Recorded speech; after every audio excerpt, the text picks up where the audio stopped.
Eto na nga mga pare ko, pagkatapos ng mahabang biyahe namin dito sa MacArthur Highway mga pare ko, ay kami ay umanan dito sa Philippine Arena at eto na nga narating namin itong pinakabukana at kami ay nagbabayad ang pinakatulpi, ano, mga pare ko, at bahala na si Bossing diyan. Ayan mga pare ko. At ito na yung iba nga pala mga pare ko, naabutan namin yung mga ibang grupo na papunta rin doon sa Triple Resort mga pare ko dito sa Sagaray. At ito na nga, umabante na si Bossy. Ayan, at mga pare ko, ito iniwanan na ako dito mga pare ko, at sila ay napakatuling patakbo ng motor mga pare ko, hindi ko na sila mahabol. Pagka pala mga pare ko, pag pupunta kayo rito sa Triple P Resort dito sa Sagaray, Bulacan mga pare ko, ay siguro magbaon tayo mga pare ko ng maraming pasyensya. At ito na nga, inantay nila ako rito mga pare ko dahil alam mo naman tayo mga pare ko, may edad na, kailangan natin mag-ingat sa pagmamotor. Dito nga pala mga pare ko, no, kung mapapansin nyo ang aking video ay ang daan dito ay napakabato at ito ay hindi sementado mga pare ko, kaya ingat po tayo kung tayo ay magagawit mapupunta rito sa Triple P Resort mga pare ko. Kung mapapansin nyo, maalog-alog, no, mga pare ko yung aking video dito, dahil kung makikita nyo siguro yung daan dito, napakahirap talaga, at ito ay palusong pa mga pare ko, no? Ayan. Kaya magbaon tayo lagi mga pare ko ng maraming pasyensya, huwag tayo magmamadali lagi sa daan, lalo na sa ganitong mga sitwasyon mga pare ko. At ito na nga, iniwanan na naman nila ako mga pare ko. At dito ay mapapansin ko na ligo pa po, ligo. hirap talaga mga pare ko yung ating mga motor dito sa ganitong sitwasyon na daan. Hulog na ako dito. At dito naabutan namin yung mga ibang mga riders na pupunta rin doon mga pare ko. Ayan. Yung iba nakita namin dyan, may nasiraan pa dyan ng motor dahil nagawa nga ng malupak at mabatong daan dito.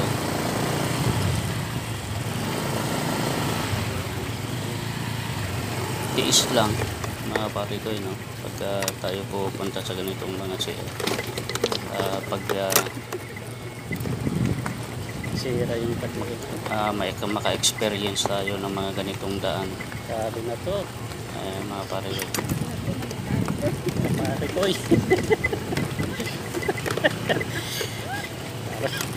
parang kabayong motor. pati yung video ko rito pare ko, kita nyo naman makaldag, dahil nga parang yung motor mo rito pare ko, no, parang kabayo, dahil sa yung napaka bato at matutulis pa na mga bato na nadadaanan namin dito. Wala sa ganito Grabe mga pare ko, napakahabang palusong to papunta sa resort ng Triple P.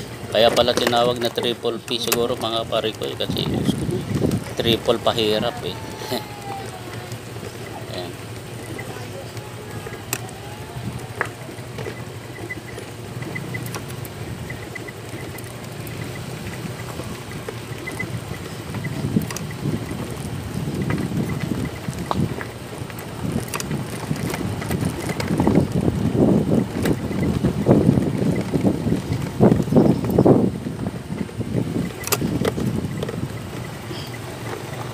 Naku, ano na naman. Sa baba. Bagay ng daan yan. At dito na Kaya pala triple P, triple pahirap eh. napahinto muna kami saglit dahil nga bumagal ang aming takbo dito dahil nga sa daan mga pare ko.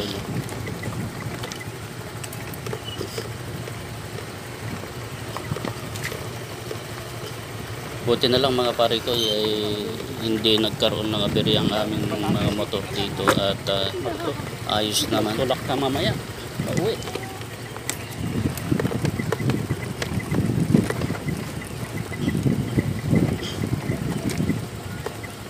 Yung iba nga rito mga pare ko, nakita ko yung mga motor nila ay naka-rimset at manipis pa ang Ayos, gulong. araw? Pero may angkas pa, pero okay naman. Ayos, Debbie, no?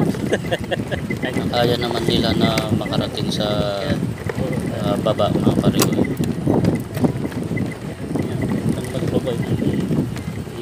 At sinamahan ko nga pala pare ko, no, itong aking mga pamangkin at aking mga anak dahil nung unang rides namin sana na niyayaya ako dito sa Zambales ay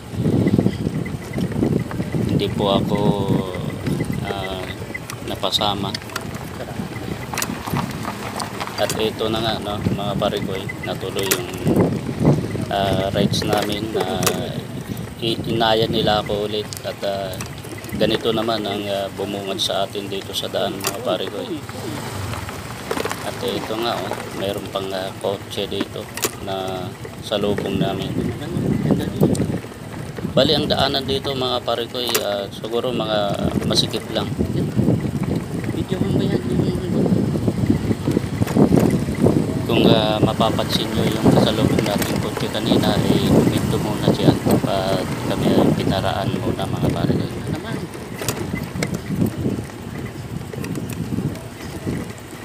Kaya pala Bali nga pala mga pare ko, napakahaba to na ilang triple P. palusong to papunta dun sa Ang quadro. Anak na P. paliguan dito sa baba.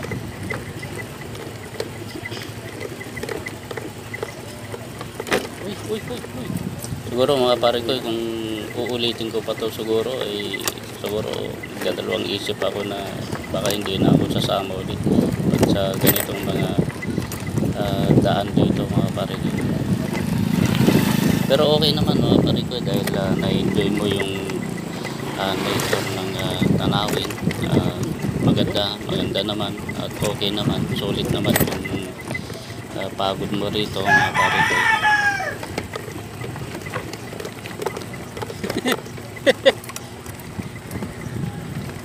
Mayroon pang ano Dahil hirap na sa hirap na buong kami buhay dahil. mo ay may experience mo mga pare ko, mga ganitong pangyayari sa buong buhay mo.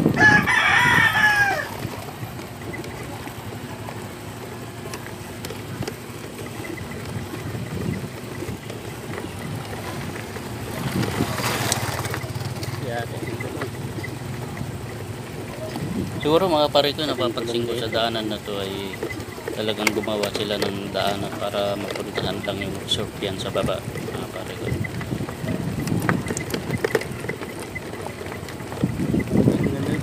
At ito na nga, no, mga pare ko,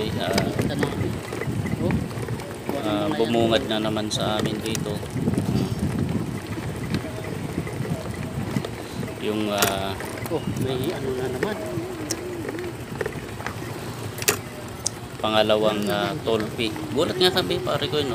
Sa una ay nanigil na sa amin ng pinaka bayad, no, entrance, pinakabayad sa pagpasok namin. At ito na naman mga pare ko, may pangalawa na ito, pangalawang pagbabayad na naman namin dito. At namamanhid na siguro ang aking anak, no, sa kuya ako yung kamay niya siguro na Perador. mamanhid na rin. At ito na nga, mga pare ko, narating na namin ang pinaka-resort. Ayan mga pare ko, maraming mga pumunta. Nagulat kami rito pag ibaba namin, parang maraming pumunta ng mga turista at naligo. At ito na nga mga pare ko, habang kami maliligo na, pinapanood muna namin yung mga naliligo dahil tinitignan namin kung malalim ba ang tubig. At eto, lakad-lakad muna kami dito sa mabato at madulas na mga bato rito mga pare ko. Ayan ang aking anak, no? Marami rin mga pare ko, mga pumunta rito. Yung iba rito mga pare ko ay nag-overnight pa sila.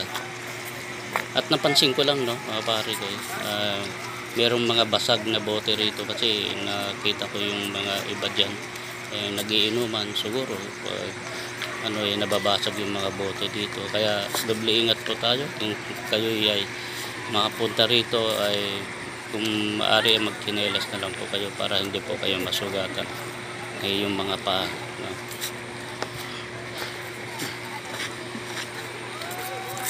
Yan po mga pare ko ang aking mga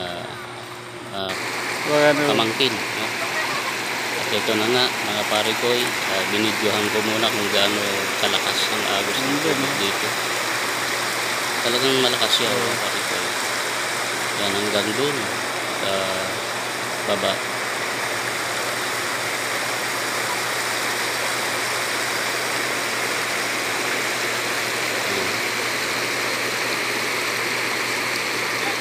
Yes, Ivan. Hi! At ito, at sinubukan ko mga pare ko, ito na nga, sinubukan ko kung gaano kalakas ang agos ng tubig. At ito, ang sakit ng puwit ko rito mga pare ko, tumama yung puwit ko sa mga bato-bato. At hindi ko talaga nakayanan at ako'y natakot. At ako ay, ito, bumilid na. Ayan. At pagkatapos namin maligo ay siyempre hindi mawawala mga pare ko yung souvenir. Ayan, picture muna kami. At okay naman, masaya. At napipil mo naman yung ganda ng kalikasan sa ating bansa.